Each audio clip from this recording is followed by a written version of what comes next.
மகாத்மா புத்தா சொன்னது, மனதை வென்றவர்கள் தான் வெற்றியாளர்கள், மனதை இழந்தவர்கள் தான் தோற்றவர்கள். மனிதனின் மிகப்பெரிய எதிரி அவனுடைய மனம்தான். அவன் விரும்பினால் அதை அழிக்க முடியும், அவன் விரும்பினால் அதை உருவாக்கவும் முடியும். நமது மனதை நாம் பின்பற்றினால் அது நம்மை வழிநடத்தும். நாம் மனதை சமன் செய்யும் போது நம் வாழ்க்கையில் உள்ள அனைத்தையும் கவனித்துக் கொள்கிறோம். நம் மனதில் வரும் அசிங்கமான எண்ணங்களை நாம் தடுக்க முயல்கிறோம். ஆனால் நாம் எவ்வளவு அதிகமாக தடுக்கிறோமோ அவ்வளவு அதிகமாக அந்த எண்ணங்கள் நம்முள் நுழைகின்றன. நீங்கள் ஒரு விஷயத்திலிருந்து எவ்வளவு அதிகமாக ஓடுகிறீர்களோ அது உங்களை அவ்வளவு அதிகமாக இழுக்கும். எனவே அந்த விஷயத்திலிருந்து ஓடாதீர்கள், அதில் சமநிலை பேணுங்கள். ஒரு முறை ஒரு மனிதன் கௌதம புத்தரிடம் வந்தான். அவன் புத்தரிடம், புத்தரே, என் மனதில் ஏன் இவ்வளவு அசிங்கமான எண்ணங்கள் வருகின்றன? என் மனதில் அசிங்கமான எண்ணங்கள் வரக்கூடாது என்று நான் விரும்புகிறேன். ஆனால் காம எண்ணங்கள் எப்போதும் என் மனதில் ஓடிக்கொண்டே இருக்கின்றன. அதை பற்றி நினைத்து நான் மிகவும் தொந்தரவாக உணர்கிறேன். இதை பற்றியெல்லாம் நினைத்து என் சக்தியும் நேரமும் வீணாகிறது. இந்த எண்ணங்கள் காரணமாக நான் ஒருபோதும் அமைதியாக இருக்க முடிவதில்லை. நான் எப்போதும் பெண்களை பார்த்து மயங்கி விடுகிறேன். என்னால் என்னை கட்டுப்படுத்த முடிவதில்லை என்றான். புத்தர் புன்னகைத்து அந்த நபரிடம் கேட்டார், இந்த காமம் என்றால் என்னவென்று உனக்கு தெரியுமா? அதற்கு அந்த மனிதன், புத்தரே, காமம் என்றால் என்னவென்று எனக்கு தெரியாது, ஆனால் அது எதுவாக இருந்தாலும் அது ஒரு மிகவும் மோசமான விஷயம் என்றான். அப்போது புத்தர் அந்த நபரிடம், முதலில் நீங்கள் புரிந்து கொள்ள வேண்டியது என்னவென்றால், நமக்குள் இயல்பாக இருக்கும் எதுவும் மோசமானதல்ல.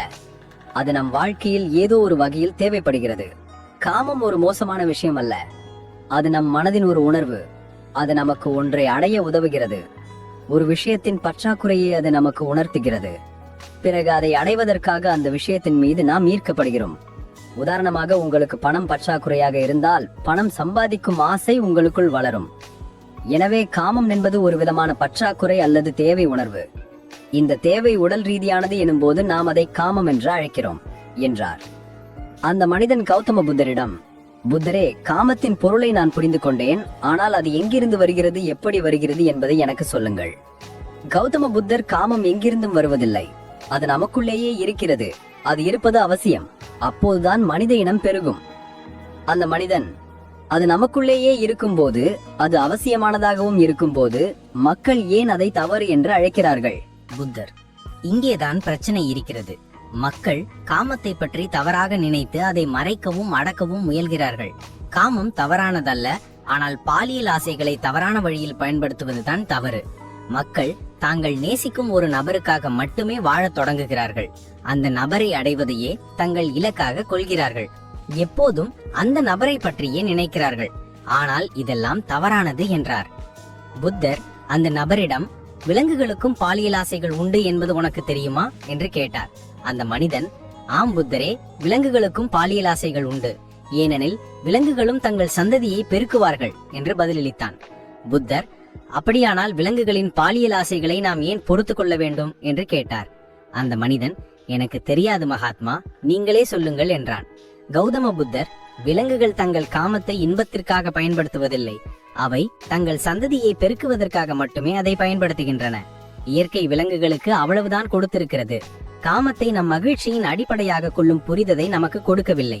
ஆனால் நமது புரிதலின் அடிப்படையில் மனிதன் இயற்கையில் காணப்படும் ஒவ்வொரு விஷயத்தையும் தனது இன்பத்திற்காக பயன்படுத்துகிறான். நாம் மனிதர்கள் காமத்தை நம் மகிழ்ச்சிக்கான ஒரு சாதனமாக ஆக்கியுள்ளோம். ஆனால் இயற்கை அதை நம் வம்சத்தை முன்னெடுத்து செல்ல நமக்கு கொடுத்தது. ஆனால் மனிதர்கள் அதை தங்களுடைய வாழ்க்கையின் இறுதி இலக்காக ஆக்கியுள்ளனர்.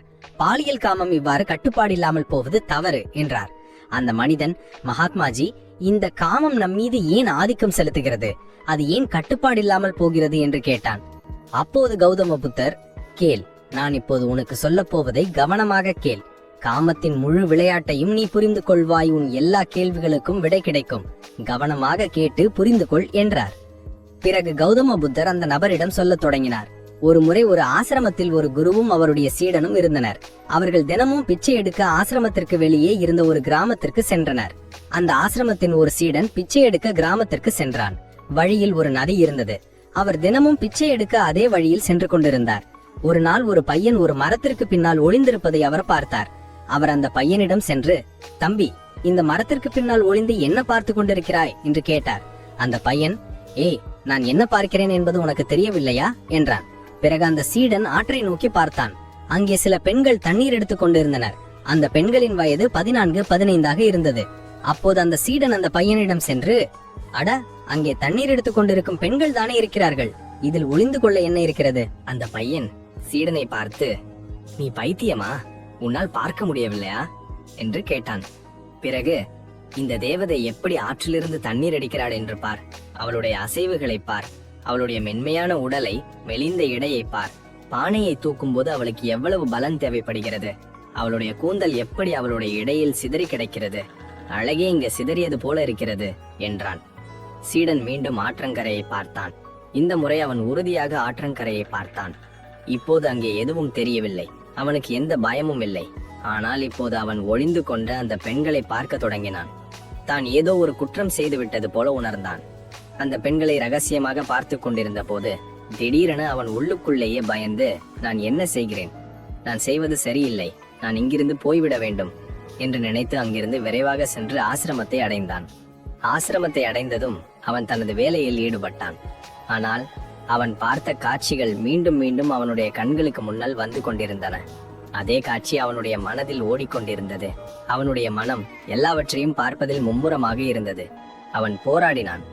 எந்த வேலையிலும் மனம் ஈடுபடவில்லை. தினமும் அதிகாலையில் அவன் ஆசிரமத்திலிருந்து பிச்சைக்காக புறப்படுவான். ஆற்றுக்கு அருகில் இருந்த அந்த மரத்திற்கு செல்வான். அங்கே அந்த பையன் ஏற்கனவே இருப்பான். இருவரும் சேர்ந்து ரகசியமாக அந்த பெண்களை பார்ப்பார்கள். இப்போது இது அவனுடைய தினசரி வழக்கமாகிவிட்டது. இப்போது அந்த சீடனுக்கு எந்த வேலையிலும் ஆர்வமில்லை. அவன் எப்போதும் ஏதோ ஒரு விதமான சிந்தனையில் மூழ்கி இருந்தான். அவனால் ஆசிரமத்தின் வேலைகளை சரியாக செய்ய முடியவில்லை. அவனால் நிம்மதியாக தூங்கவோ சாப்பிடவோ முடியவில்லை. அவனுடைய மனம் அமைதியற்றதாக இருந்தது. அந்த பெண்களின் அழகை மீண்டும் மீண்டும் காண அவனுடைய மனம் ஏங்கியது.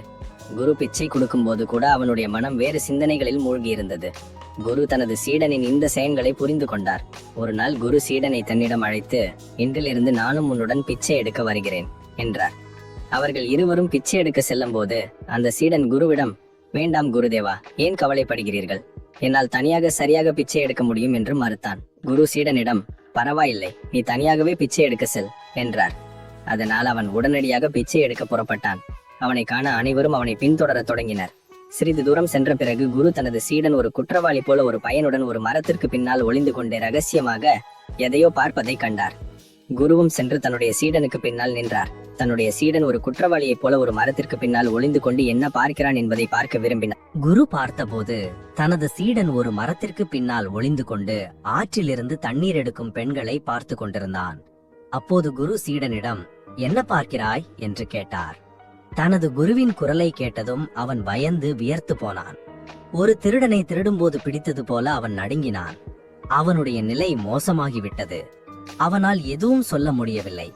அந்த சீடனுடன் இருந்த இன்னொருவன் அங்கிருந்து ஓடிவிட்டான். அவனுடைய வாயிலிருந்து சில உடைந்த வார்த்தைகள் மட்டுமே வந்தன.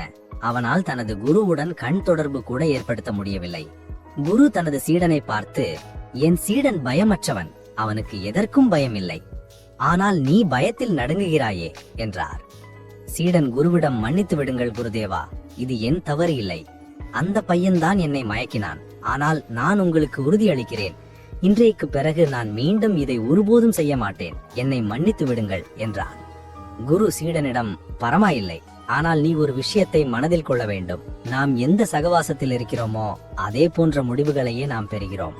நாம் கொண்டிருக்கும் சகவாசத்தின் எண்ணங்கள் நமக்குள்ளே நுழைகின்றன. அதனால்தான் நல்ல சகவாசத்தில் இரு, அப்போதுதான் நல்ல எண்ணங்கள் உனக்குள் நுழையும் என்றார். சீடன் ஆசிரமத்திற்கு திரும்பினான். மீண்டும் ஆசிரமத்தின் வேலையில் கவனம் செலுத்த தொடங்கினான். அவன் அந்த பழைய வழியை விட்டுவிட்டு வேறொரு பாதையில் செல்ல தொடங்கினான். அவன் கவனமாக தனது வேலையை செய்ய ஆரம்பித்தான். ஆனால் மெல்ல மெல்ல அவனுக்குள் கோபம் தலை தூக்கியது. பிறகு மற்ற சீடர்கள் மீது கோபப்படத் தொடங்கினான். அமைதியற்றவனாக நான். இப்போது அவன் சரியான கூட உண்பதில்லை, மிக குறைவாகவே சாப்பிட்டான். ஒரு நாள் இரவு குரு சீடனிடம் வந்து, இத்தனை முறை நீ உன்னுடைய வாக்குறுதியை மீறியதை நான் கேட்கிறேன் என்றார். சீடன் தன் குருவின் காலடியில் விழுந்து அழத் தொடங்கினான். அழுது கொண்டே குருவிடம், குருதேவா, நான் பலமுறை என் வாக்குறுதியை மீறிவிட்டேன். ஒவ்வொரு முறையும் நான் வாக்குறுதி அளித்து அதை கைவிடுகிறேன். என் மனம் என் கட்டுப்பாட்டில் இல்லை. என் மனதிலிருந்து அனைத்து கெட்ட எண்ணங்களையும் அகற்ற நான் கடுமையாக முயற்சி செய்கிறேன். ஆனால் என்னால் முடியவில்லை. அப்போது குரு சீடனிடம், என்னுடன் வா என்றார். குரு சீடனை ஆசிரமத்தின் தோட்டத்திற்கு அழைத்து சென்று, பார், இங்கே ஒரு வடிகால் இருக்கிறது. அதன் வழியாக ஆற்று நீர் இந்த தாவரங்களுக்கு வருகிறது. இந்த தண்ணீரின் ஓட்டம் சீரான வேகத்தில் செல்கிறது. இந்த தண்ணீரின் ஓட்டத்தை உன்னால் நிறுத்த முடியுமா என்று கேட்டார். சீடன், ஆம் குருதேவா, என்னால் இந்த ஓட்டத்தை நிறுத்த முடியும் என்றான். பிறகு சீடன் மண்ணை எடுத்து அந்த வடிகாலில் வைத்தான். தண்ணீர் சிறிது நேரம் நின்றது. பிறகு சிறிது நேரம் கழித்து தண்ணீர் மண்ணின் மேல் வழியத் தொடங்கியது. குரு சீடனிடம், இது என்ன, தண்ணீர் நிற்கவில்லையே என்றார். மீண்டும் சீடன் சில கூழாங்கற்களை எடுத்து அந்த வடிகாலில் வைத்தான். தண்ணீர் சிறிது நேரம் நின்றது. ஆனால் சிறிது நேரத்திற்கு பிறகு அந்த கூழாங்கற்களின் மேல் தண்ணீர் வந்தது. பிறகு குரு, சீடனே, என்ன ஆயிற்று? தண்ணீர் மீண்டும் ஓடத் தொடங்கிவிட்டதே. நீ அதை நிறுத்துவதாக சொன்னாயே. நாம் ஒரு வேலையை நிறுத்த விரும்பினால் அதை நம்மால் நிறுத்த முடியாதா என்று கேட்டார். சீடன், பரவாயில்லை குருதேவா, இந்த தண்ணீரை நான் நிறுத்துவேன். தண்ணீரை நிறுத்தி உனக்கு காட்டுவேன் என்றான். சீடன் மீண்டும் ஒரு பெரிய கல்லை எடுத்து வடிகாலில் வைத்தான். தண்ணீர் நின்றது. பிறகு அவன் குருவிடம், பாருங்கள் குருதேவா, தண்ணீரை நிறுத்துவேன் என்று சொன்னேன். அதை உங்களுக்கு காட்டினேன். நான் உங்கள் வார்த்தைகளை காப்பாற்றி விட்டேன் என்றான். குரு புன்னகைத்து, சரி, கவனமாக பார். தண்ணீர் நின்று விட்டதா? அது பின்னால் வடிகாலை உடைத்துக் கொண்டு வெளியே வந்து பக்கவாட்டில் ஓடுகிறது. மேலும் இந்த கல்லுக்கு முன்னாலும் வந்துவிட்டது. இந்த தண்ணீர் தன் பாதையை மாற்றிக்கொண்டு மீண்டும் முன்னேறுகிறது என்றார். சிறிது நேரத்திற்கு பிறகு அதே விஷயம் நடந்தது. பிறகு குரு சீடனிடம், உனக்கும் இதுதான் நடக்கிறது. நீ மீண்டும் மீண்டும் முயற்சி செய்கிறாய். மிக பெரிய முயற்சிகளை செய்கிறாய். ஆனால் ஒவ்வொரு முறையும் உன் முயற்சிகள் தோல்வி அடைகின்றன. அது எப்போதும் உடைந்து போகும். நீ எவ்வளவு பெரிய கல்லை வைத்தாலும் தண்ணீர் தனக்கு ஒரு வழியை உருவாக்கும் என்று விளக்கினார். இதையெல்லாம் பார்த்த சீடன் குருவிடம், குருதேவா, கெட்ட எண்ணங்களிலிருந்தும் என் மனதில் உள்ள இதிலிருந்தும் நான் வெளியே வர வழி இல்லையா என்று கேட்டான். அவன் இவ்வாறு கேட்டதும் குரு சீடனை ஒரு நதிக்கு அழைத்து சென்றார். அங்கிருந்துதான் தோட்டத்தில் தண்ணீர் சென்றது. குரு சீடனிடம், இந்த நதியிலிருந்துதான் தண்ணீர் செல்கிறது. தோட்டத்தில் தண்ணீர் செல்லும் வழியை நாம் இங்கிருந்து மூடினால் நம்மால் தண்ணீரை நிறுத்த முடியாதா என்று கேட்டார். சீடன், ஆம் குருதேவா, அது கண்டிப்பாக நடக்கும். நான் இங்கிருந்து இந்த தண்ணீரை நிறுத்தினால் தண்ணீர் முன்னே உள்ள வடிகாலுக்கு செல்லாது. பிறகு தோட்டத்திற்கு தண்ணீர் போகாது. பிறகு சீடன் பெரும் முயற்சியுடன் கற்களையும் மண்ணையும் வைத்து நதிக்கு செல்லும் வழியை மூடினான். குருவிடம், குருதேவா, நான் தண்ணீரை நிறுத்திவிட்டேன். இப்போது இந்த தண்ணீர் தோட்டத்திற்கு போகாது என்றான். அப்போது குரு சீடனிடம், தோட்டத்திற்கு தண்ணீர் போகவில்லை என்றால் மரங்களும் செடிகளும் எங்கிருந்து தண்ணீர் பெறும்? அந்த மரங்களுக்கும் செடிகளுக்கும் தண்ணீர் தேவைப்படும். அந்த தாவரங்களில் தினமும் தண்ணீர் தேவைப்படும் சில மரங்களும் செடிகளும் உள்ளன. அவை வாடி வதங்கிவிடும். அவற்றுக்கு என்ன ஆகும்? நாம் தண்ணீரை திறக்க வேண்டியிருக்கும் என்றார். சீடன் குருவின் பேச்சை கேட்ட பிறகு நதியிலிருந்து செல்லும் தண்ணீருக்கான வழியை மீண்டும் திறந்தான். பிறகு குரு சீடனிடம், நாம் இந்த நதியின் முழு தண்ணீரையும் தோட்டத்தை நோக்கி திருப்பினால் என்ன ஆகும் என்று கேட்டார். சீடன், குருதேவா, அங்குள்ள அனைத்து மரங்களும் செடிகளும் அழிந்துவிடும். அந்த வடிகால்கள் அழிந்து அங்கு எதுவும் மிஞ்சாது.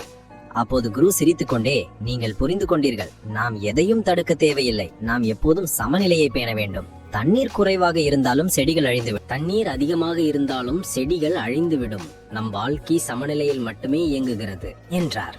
குரு சீடனிடம், உன்னை பற்றி நீ நினைக்க கூடாது என்று நான் உன்னிடம் சொன்னால் உன் மனதில் முதலில் யாருடைய படம் வரும் என்று கேட்டார். சீடன், குருதேவா, என் மனதில் முதலில் மாம்பழத்தின் படம்தான் வரும் என்றான்.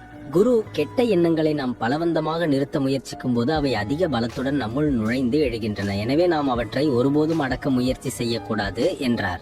பிறகு குரு சீடனிடம், மோசமானவர்களின் சகவாசத்தால் நம்முள் கெட்ட எண்ணங்கள் வருகின்றன. சில நேரங்களில் நமக்குள்ளே காம உணர்வு இருக்காது. ஆனால் சில பாலியல் எண்ணம் கொண்டவர்களுடன் வாழ்வதால் அது நம் மீது ஆதிக்கம் செலுத்துகிறது என்றார். சீடன், குருதேவா, நீங்கள் சொல்வது சரிதான். நான் எனது இலக்கிலிருந்து விலகிவிட்டேன் என்றான்.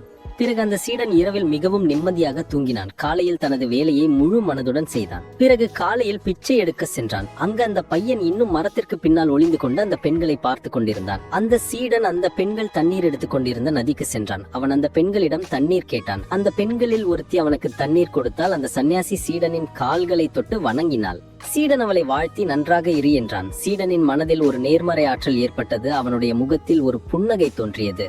தான் இழந்த ஒன்றை மீண்டும் பெற்றது போல உணர்ந்தான். அவன் தனது வழியில் திரும்பி செல்ல தொடங்கினான். அப்போது மரத்திற்கு பின்னால் ஒளிந்திருந்த அந்த பையன் பின்னால் இருந்து வந்தான். அவன் சீடனிடம், என்ன விஷயம்? இன்று நீ உன்னிப்பாக பார்த்து விட்டாய். என்னை விட முன்னேறி விட்டாய் என்றான். அதற்கு சீடன், நாம் எப்போதும் மற்றவர்களை பார்ப்பதில் மும்முரமாக இருக்கிறோம். நம்மை நாமே பார்க்க முடிவதில்லை. இந்த மரத்திற்கு பின்னால் நீ எவ்வளவு காலம் ஒளிந்து கொண்டிருப்பாய்? உனக்கு ஒரு பெண்ணை பிடித்திருந்தால் அவளிடம் சொல். அவளுக்கு உன்னை பிடித்திருந்தால் திருமணம் செய்து கொள்.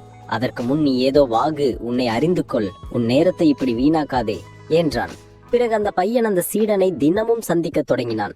அந்த பையன் நதிக்கு செல்வதை கைவிட்டான். பிறகு அந்த பையன் தனது வாழ்க்கையில் ஏதோ ஒன்றாக மாறுவதற்கு போராடத் தொடங்கினான். அப்போது நீங்கள் பார்த்தீர்கள் சகவாசத்தின் விளைவு என்னவென்று. உங்கள் சகவாசத்தை மாற்றுங்கள், உங்கள் எண்ணங்களை மாற்றுங்கள். புத்தர் அந்த மனிதனிடம் உன் எல்லா கேள்விகளுக்கும் உனக்கு விடை கிடைத்ததா என்று கேட்டார். அந்த மனிதன் ஆம் மகாத்மாஜி, மிக்க நன்றி என்றான். பிறகு கௌதம புத்தர் அந்த மனிதனிடம், உன் மனதில் கெட்ட எண்ணங்கள் வரும்போது குற்ற உணர்வு கொள்ளாதே. இதுதான் இந்த உடலின் இயல்பு. இதெல்லாம் ஆயிரக்கணக்கான ஆண்டுகளாக கற்றுக் கொடுக்கப்பட்டுள்ளது. நீ நினைத்து சபதம் செய்வதால் மட்டும் இது உடைந்து போகாது. ஆனால் உன்னிடம் அந்த சக்தி இருக்கிறது. அந்த ஆற்றலை நீ சமநிலையில் பயன்படுத்த வேண்டும். நீ ஒரு உயிராற்றல். எதையும் அனுபவிக்க நீ சுதந்திரமானவன், படைக்க நீ சுதந்திரமானவன். எனவே நீ உன்னை அடையாளம் கண்டு கொள்ள வேண்டும் என்றார். இதை சொன்ன பிறகு கௌதம புத்தர் மௌனமானார். அந்த மனிதன் அங்கிருந்து சென்று விட்டார்.